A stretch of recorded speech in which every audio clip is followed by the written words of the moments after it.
Hey guys, welcome to अभी techno. आज के दिन हम बात करने वाले हैं एवेंजर्स एंड गेम मूवी के बारे में, क्योंकि ये मूवी नंबर 1 है। किस बात में? पैसे कमाने में और लोगों का दिल जीतने में। तो दोस्तों, डायरेक्टर इस मूवी में कुछ ईस्टर एग्स छोड़ के गए हैं। ईस्टर एग वो होता है जो डायरेक्टर हमें इनडायरेक्टली दिखाना चाहते हैं, डायरेक्टली नहीं बताते, लेकिन उनके जो फैंस होते हैं वो ढूंढ निकालते हैं। तो मैंने भी ऐसी 10 चीज़ें निकाली हुई हैं और लास्ट में 2 सरप्राइज़ भी रखे हुए हैं आपके लिए। तो वीडियो को आप पूरा देखिएगा।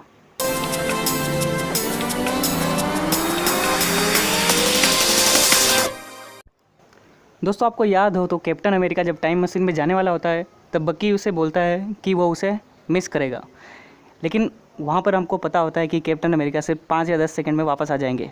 लेकिन बकी इतना उसके करीब होता है कि वो जानता है कि कैप्टन अमेरिका को वो लास्ट बार यंग देख रहा है और वो अपनी पूरी लाइफ वहाँ पर टाइम मशीन के उस तरफ बिताने वाले हैं। और जब वो वापस आते हैं तो बकी शौक भी नहीं होता है, क्योंकि वो जानता है कि कैप्टन अमेरिका पूरी लाइफ जी के आया है, इसलिए वो ओल्ड हो गया है।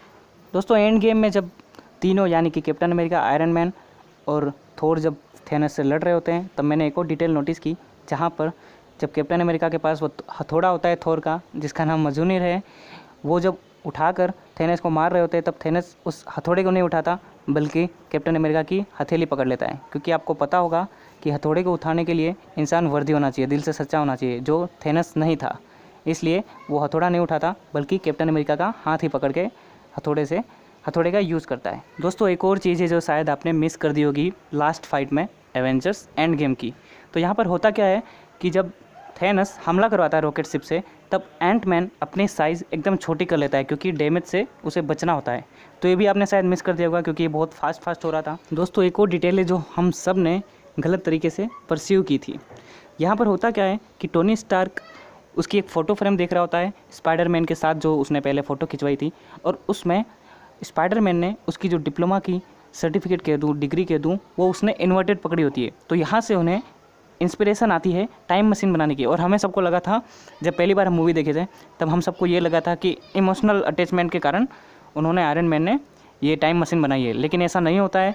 उन्होंने जो पीटर पार्कर हैं, उन्होंने जो सर्टिफिकेट पकड़ा होता है वो इन्वर्टेड होता है। इसलिए तब वो जाकर अपने असिस्टेंट से हेल्प मांगते हैं और एक मोबियस स्ट्राइप जैसा टाइम मशीन बनाने का ख्याल उनके मन में आता है। दोस्तों, जब ब्रूस बैनर ने हल्क के साथ मिलकर एक अलग ही मिक्सचर बना लिया होता है, जब बॉडी उनके पास हल्क की होती है और दिमाग ब्रूस बैनर का होता है, तब उनका पूरा शरीर बड़ा हो जाता है, यहाँ तक कि फिंगर्स भी बड़ी हो जाती है। तब हम देखते हैं कि जब टाइम ट्रैवलिंग की वो लोग ट्राई कर रहे होते हैं एक के बाद एक एंड मैन के साथ, तब हम देखते हैं कि वो अपनी उंगलियों का यूज़ नहीं करते हैं स्विच दबाने के लिए, बल्कि पेंसिल का यूज़ करते हैं। क्योंकि उनकी उंगलियां बहुत मोटी होती है, थिक होती है, इसलिए उन्हें पेंसिल का यूज़ करना पड़ता है। उसे आप इस पिक्चर में देख सकते हैं। दोस्तों, ये जो डिटेल है मैं आपको बताने जा रहा हूँ, वो भी आप सबने शायद मिस कर दिया होगा। जब आयरन मैन और उसके साथ जो नेबुला होती है वो स्पेस में फंसे होते हैं, तब कैप्टन मार्वल आकर उसे ले जाती है। ये सब तो हमें पता है। उसके बाद वो बहुत ज़्यादा उदास होते हैं आयरन मैन, क्योंकि आधी दुनिया ख़त्म हो जाती है।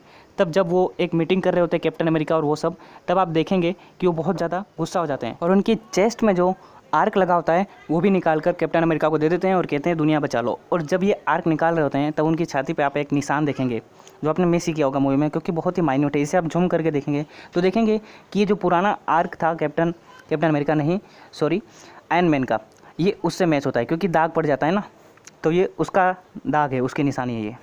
दोस्तों, अगर आपने स्पाइडरमैन होमकमिंग मूवी देख रखी है तो वहाँ पर टोनी एक लाइन बोलता है जो मैं आपको भी पढ़ के सुनाता हूँ। That's not a hug, I am only having the door for ya we are may be not truth be told there yet. मतलब इसका मीनिंग मैं आपको समझाता हूँ। जब टोनी स्टार्क और स्पाइडरमैन एक ही कार में कहीं जा रहे होते हैं, तब आप देखते हैं कि जब टोनी स्टार्क दरवाज़ा खोलने जाते हैं तो स्पाइडरमैन को लगता है कि वो उन्हें एक हक दे रहे हैं, लेकिन वो हक नहीं दे रहे होते हैं बल्कि दरवाज़ा खोल रहे हैं, ऐसा टोनी स्टार्क उन्हें कहते हैं और कहते हैं कि शायद हम अभी वहाँ तक नहीं पहुँचे हैं। लेकिन आप देखते हैं कि इन्फिनिटी वॉर और एंड गेम की लास्ट फाइट में दोनों एक दूसरे से गले मिलते हैं। इसका मीनिंग यही है कि वो दोनों एक लंबा सफ़र तय करके यहाँ तक पहुँच गए हैं। तो आप देख रहे हैं कैसे कैसे रेफरेंस दिए जाते हैं मार्वल्स की मूवी में। दोस्तों, मैं कुछ भी समझाऊँ उससे पहले आप ये थोर का वीडियो देखिए।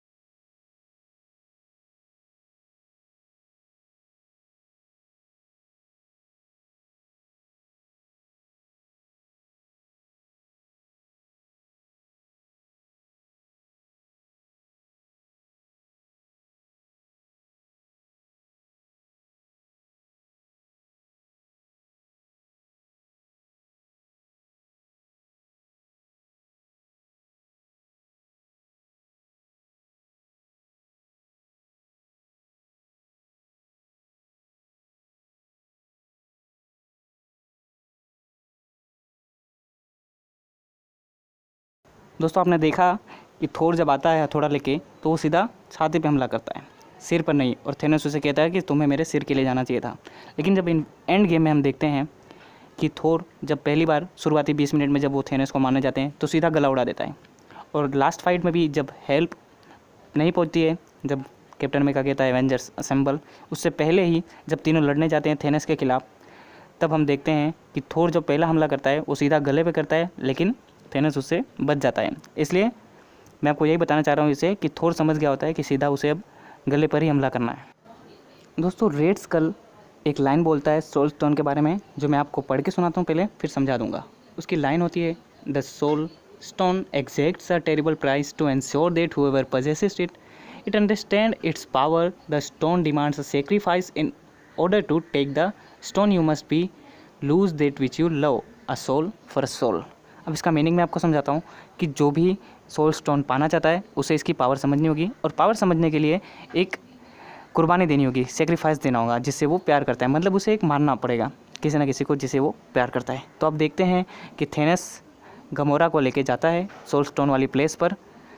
तो यहाँ पर आप देखते हैं कि गमोरा को एकदम लास्ट में समझ में आता है कि थेनस मुझे मारने वाला है, इसलिए वो अपने आप को मारने की कोशिश करती है, मतलब सुसाइड करने की कोशिश करती है। लेकिन थेनस उसे ऐसा करने नहीं देता और उसे नीचे फेंक देता है, क्योंकि थेनस को पहले से पता होता है अगर वो अपने आप मर गई तो मुझे सोल स्टोन नहीं मिलेगा और ये एक सेक्रीफाइस नहीं माना जाएगा। इसलिए थेनस उसे फेंक देता है और उसके बाद उसे सोल स्टोन मिल जाता है। दोस्तों बात जाते हैं एंड गेम मूवी पर।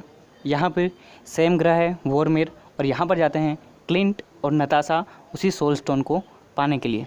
और यहाँ पर रेड स्कल भी वापस वही डायलॉग बताता है जो मैंने पहले आपको बताया कि एक बलिदान देना होगा। तो यहाँ पर आप देखेंगे कि अलग ही गेम चल रहा है। यहाँ पर चल कह रहा है कि दोनों सुसाइड करने की कोशिश कर रहे हैं, एक दूसरे को मारने की नहीं। तो आप देखेंगे कि इन्फिनिटी वॉर में ऐसा बताया गया था कि मर्डर करना होगा आपको, लेकिन यहाँ पर एक दूसरे को बचाने के लिए लड़ाई हो रही है, अपने आप को ही सुसाइड कर रहे हैं। और देखते हैं कि नताशा अपने आप को दीवार से कुदा लेती है और उसे बोलती है ये ठीक है। और यहाँ पर आप देख सकते हैं कि यहाँ पर रूल एकदम बदल दिया गया, अचानक से वक्त बदल दिया गया। तो आप देख रहे हैं कि ऐसा नहीं होना चाहिए था। फिर तो ऐसे तो इन्फिनिटी वॉर में नताशा सुसाइड कर लेती तो भी थेनस को स्टोन मिल जाता, लेकिन यहाँ पर वो डील नहीं है। तो यहाँ पर आप देख सकते हैं कि ये एक मिस्टेक मानी जा सकती है मार्वल की तरफ से, क्योंकि ऐसा नहीं होना चाहिए था, रूल्स अलग हो गए एंड गेम में।